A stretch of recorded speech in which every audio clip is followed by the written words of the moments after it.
Hey, I'm Alex Radcliffe from Board Game Co. and today I'm reviewing Ryozen from Tabula Games, a game that will be on Kickstarter or is on Kickstarter, link in the description down below. And Ryozen is a worker placement game that will play across 3 rounds. Across 3 rounds, you're going to take your workers, represented by these little chits over here, that you can be upgrading across the course of the game, and you're going to place them onto various spots around this courtyard, this palace, these various locations you can go to, including to the center palace. Each location is going to have its spot that is going to give you a specific reward, whether various resources, whether upgrading your turn order track, whether affecting different events. There can be a variety of locations. I'll go through them briefly as we go through this.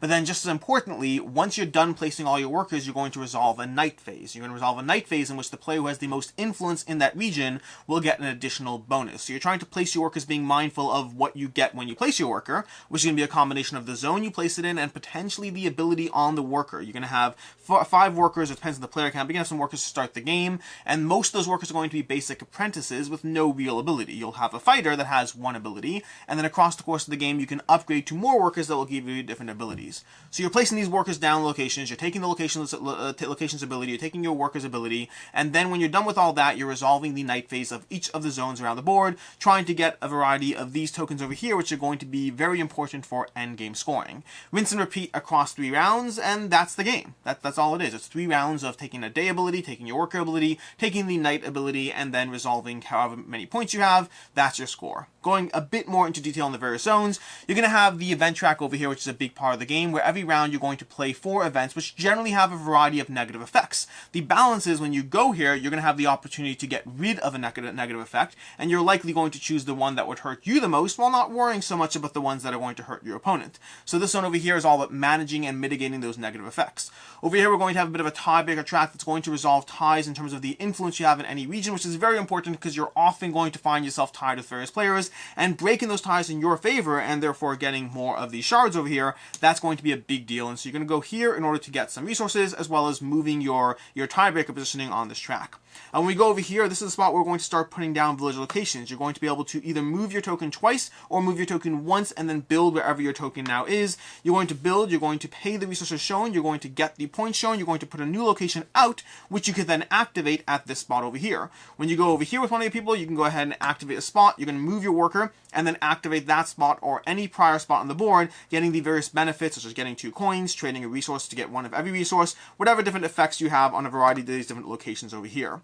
When we go to over here, you're going to be able to grab one of these endgame scoring cards. These cards are going to cost you usually scrolls, and you're going to be able to trade those in. You're going to be able to get those cards, and sometimes you trade them in for various bonuses, such as shards. Other times, they're going to give you endgame scoring, so these are all about scoring opportunities. And then lastly, over here, we have how you're going to upgrade your units, where you're going to pay a variable number of coins, get a variable number of points, and then be able to upgrade one of your apprentices, or your fighter, or whoever, into a different, more powerful unit that will help you in different ways. This unit will be able to place down and get various cards, or this, or do that, or you have your archer, which will be able to knock over an opponent on the other side.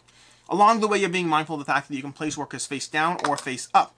When you place them face up, you get the benefit. When you place them face down, you pay a coin, but they're worth 2 influence in the night phase, which is a big deal because you have limited worker placement spots, and you're trying to have the most influence in a spot in order to get these shard bonuses over here.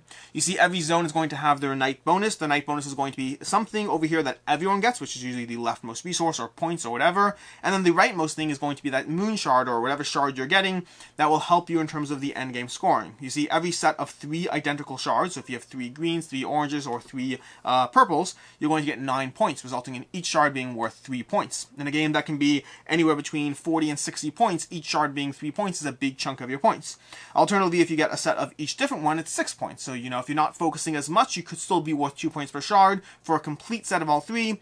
And then lastly, every remaining shard is worth a single point, not nearly as good. And so trying to lock in the right sets of shards, and therefore trying to lock in the majority of influences in the ranges and the spheres that you want, is an important part of the game.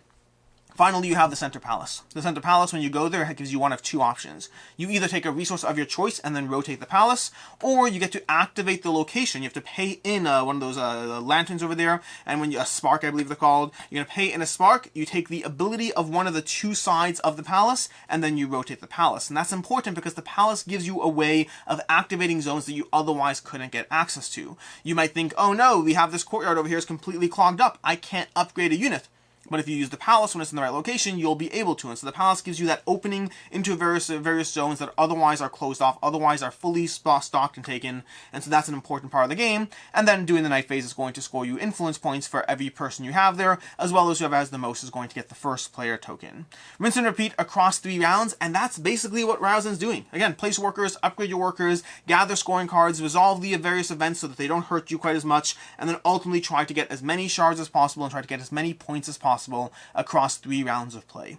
Which brings me to the review, starting off with ease of play. This is a very simple rule set to dive into. The rules are, you know, I don't know, they're 12 pages, something like that, but they're very graphic heavy, very easy to dive into. I've covered most of the game, 97% of what you need to know right now, in terms of placing out your workers, paying the resources. Some locations have various spots where you have to pay a resource to go there, different things like that, and just going through the sequence of play, getting all that done. Again, very easy game to learn, very easy game to teach. I will say it is a bit iconography heavy. Very often you have to go through, well, you have to cover the basic rules, but then you have to cover what these village locations do, you have to cover what each of the workers do, the various events during the night, as well as these cards over here, all have to be read. So there's some iconography barrier, as well as some reading of text, but nothing too extreme. Just for how simple the rule set is, it is worth noting that those things exist.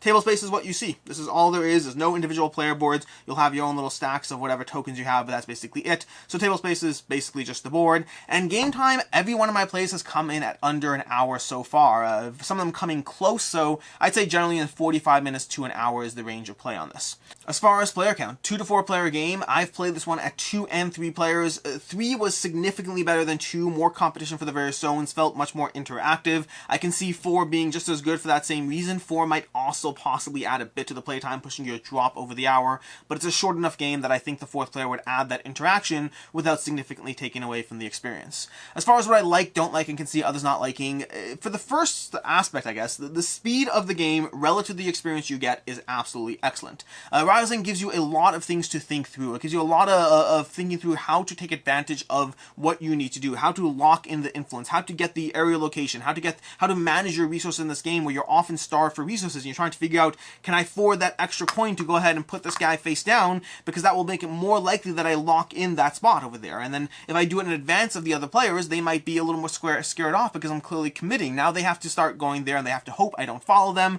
There's a bunch of things to take into account as you try to figure out how to take advantage and how to hurt other players. Something we didn't really talk about is some of the abilities over here. Some of the abilities are not that meaningful. I mean, they're meaningful, but they're not that meaningful to the rules aspect. But it's worth noting that you have the fighter and the archer. The fighter is going to be a starting character, where when you go to a fighting zone, if you take this character over here and you go over here, you get to turn a face down character face up, or you get to remove a face down character. So you have the opportunity of locking in your own character, but also negatively impacting your opponent at the same time.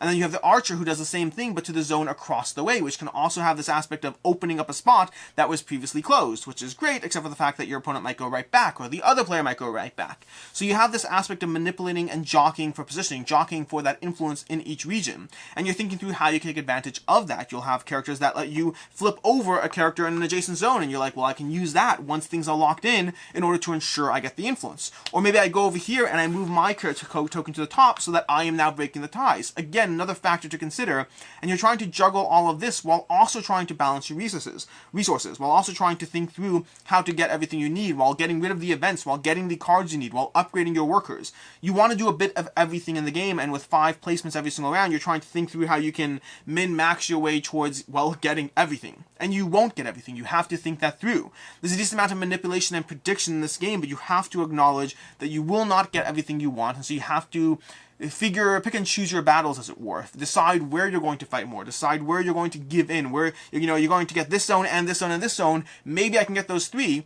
if I actually try for just those 3. But if I try for 4, it might all collapse underneath me, and I might wind up with only 1 or 2. And so you're constantly juggling those aspects and trying to think through how to plan for this round, how to plan for the next 2 rounds.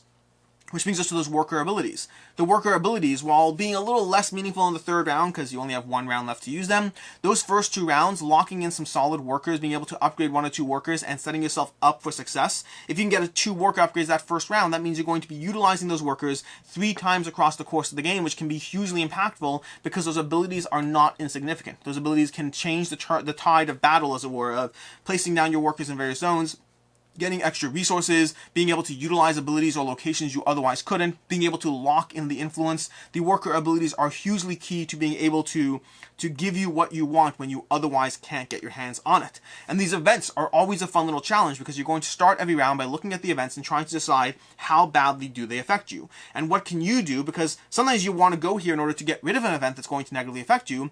Other times you want to go here because that will prevent the other player from being able to go there as easily. There might be two events that negatively affect you being the other player. And if I go there first, I can just get rid of an event that nobody cares about because I want that event to negatively affect you. And so all these things are a little juggling of challenges of trying to figure out how to min-max your way around what you need.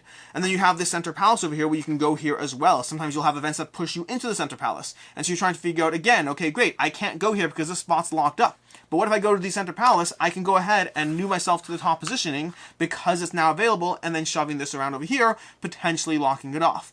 So there's a lot to manage and juggle in this fairly short game. The decision space relative to the game time is fairly decent as far as the overall experience on the table. And you're building up this tableau of villages that you'll be able to activate. You're gathering these cards, these events, the workers, a decent amount of upgrading in that 45 to 60 minute long experience.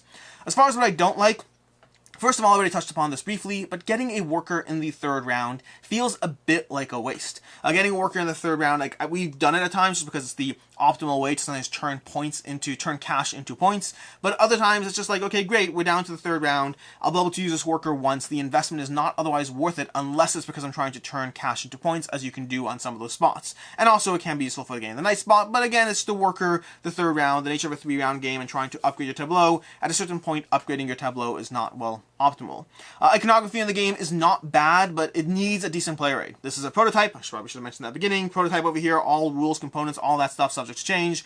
But this is a prototype, and it definitely needs a good player aid. It's not that it's that hard. You could look things up, but there's enough stuff going on that having a little player aid that you can look at and glance, even with just what your workers do, instead of having to reference the rule book, would be significantly easier. And then lastly, I'll say that the point market over here, the cards, the points, the cards that give you points over here, this market can become stuck. If you wind up with a few cards that doesn't really benefit any one person, it might be a little harder for other players to be incentivized to go there. Again, similar to the end of round over here, you'll eventually be motivated to go there just so you can lock in the shards, but sometimes the market can get a little stale over here, and I wish there was a way to cycle that a bit more often.